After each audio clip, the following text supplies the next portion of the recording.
1937-1953 yillarda qatag'on siyosatining qurboni bo'lgan 100 mingdan ziyod xalqimiz vakillari orasida atoqli davlat va siyosat arboblari, ilm-fan namoyandalari, ijodkor ziyolilar, harbiy soha va sud-huquq tizimi xodimlari, ishchi dehqonlar va ularning oila a'zolari bo'lgan.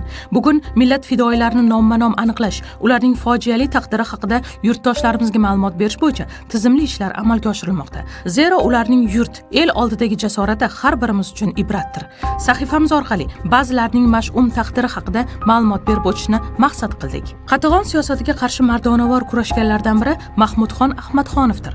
U 1896-yilda Qo'qon shahrida savdogar oilasida tavallud topgan. 1910-yilgacha jadidchi Salohiddin Majidovning Yangi usul maktabida o'qigan.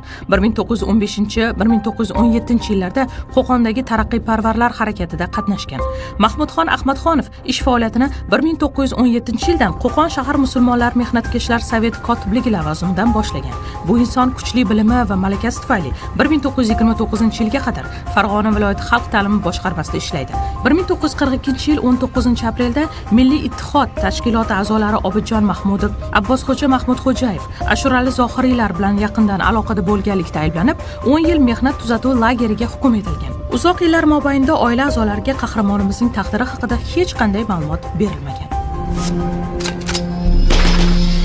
Toshkent shahri 1938-yil 9-oktyabr ertalabki soat 9:20 da otilgan 42 nafar mahbus orasida bor yo'g'i 29 bahorni ko'rgan Inog'on Mo'minov ham bor edi. Aynan o'sha yilning 4-oktyabrda uning akasi Muhammadjon Mo'minovning nomi ham otuvga hukm etilgan mahbuslar ro'yxatida bitilgandi. Bu millat fidoyilarining har ikkisi ham Ichki ishlar vazirligi tizimida faoliyat ko'rsatishgan. Ming afsuski, aka-ukalar shu rejimning mudhish katta terror qurboniga aylanib, o'zbek xalqining erki, ozodligi yo'lida harakat qilgani uchun Qatag'on tig'idan halok bo'lishgan. Rahimiylar oilasi o'z vaqtida dehqonchilik bilan shug'ullandi. Biroq bu oila eng oliyjanob kasb, muallimlik bilan juda katta e'tibor qozondi.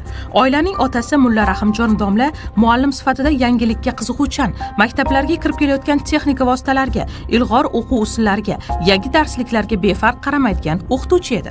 Bu hol uning o'g'illari va qizlari faoliyatida ham o'z ifodasini topdi. Ayniqsa uning katta o'g'li Sobirjon Rahimiy jadid pedagogi sifatida samarali faoliyat olib bordi. Kelini Bekoy Rahimova esa Toshkentda qizlar uchun ochilgan birinchi jadid maktabining tashkilotchisi edi. Munavvarqori Abdurashidxonov, Abdulla Avloniy, Rustambek ibn Yusufbek hoji kabi Toshkentning yetakchi pedagoglari ta'sirida hamda o'qitishda yangilanish tarafdori bo'lgan Sobirjon otasining Rahimiya maktabini 1 yil davomida butkul jadid maktabiga aylantirdi. Iloji boricha maktab darsliklarini yig'di. Qatag'onning avj pallasida 1938-yilda Rahimiylar xonadonining eng faol jadid mutafakkiri, pedagogi, 20 dan ortiq pedagogik asarlar muallifi Shokirjon Rahimiy otib o'ldiriladi. Jadid maktablar tashkilotchisi Sobirjon Rahimiy esa Sibirga surgun qilinadi. Xotin-qizlar uchun jadid maktablarning birinchi tashkilotchisi, ilk jadid ayollarimizdan biri Bekoy Rahimovaning muallimlik faoliyatiga ham o'sha yili nuqta qo'yiladi. Musaxo'ja Hakimov 1898-yili Buxoroda qozi oilasida tavallud topgan. Jadidlik maktabini tamomlab Buxorodagi madrasaga o'qishga qabul qilindi. Qahramonimiz 1920-yil sentyabrda amirlik tugatilib, Buxoro Xalq Sovet Respublikasi tashkil topgandan so'ng yangi hukumat tomonidan Buxoro tumani qozisi lavozimiga tayinlangan. 1922-yil 18-avgustda 3-butun Buxoro Sovetlari qurultoyi qarori bilan Buxoro adliya nozirining birinchi o'rinbosari lavozimida ish boshlagan. Musaxo'ja Hakimovning tashabbusi bilan adliya nozirligi qoshida ilk bor mutaxassis kadrlarni tayyorlashga qaratilgan qisqa muddatli yuridik o'quv kurslari tashkil etilgan.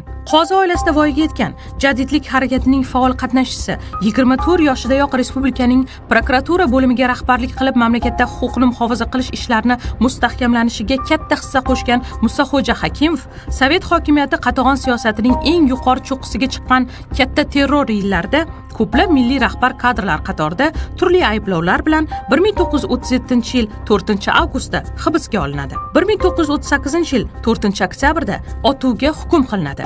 Hukm o'sha kuniyoq ijro etilgan. Jadid Musaxo'ja Hakimov 40 yillik qisqa umr davomida adliya sohasi, xususan prokuratura idorasining tashkil topishi va rivojiga hissa qo'shgan. Mudhish Qatag'onga qadar turli idoralarda millat manfaatini ko'zlab samarali faoliyat olib borgan shaxs edi. 1956-yili akademik Xadicha Sulaymonova sa'y harakati bilan O'zbekistonda 40 mingga yaqin xalq dushmani deb otuvga hukm etilgan yoki uzoq muddatga surgun qilingan yurtdoshlarimiz aybdor emasligi isbotlangan. Bugun esa siyosiy qatag'on qurboni bo'lgan yurtdoshlarimiz hayoti va faoliyatini o'rganish, targ'ib etish hamda ularning xotirasini abadiylashtirish bo'yicha katta ishlar amalga oshirilyapti.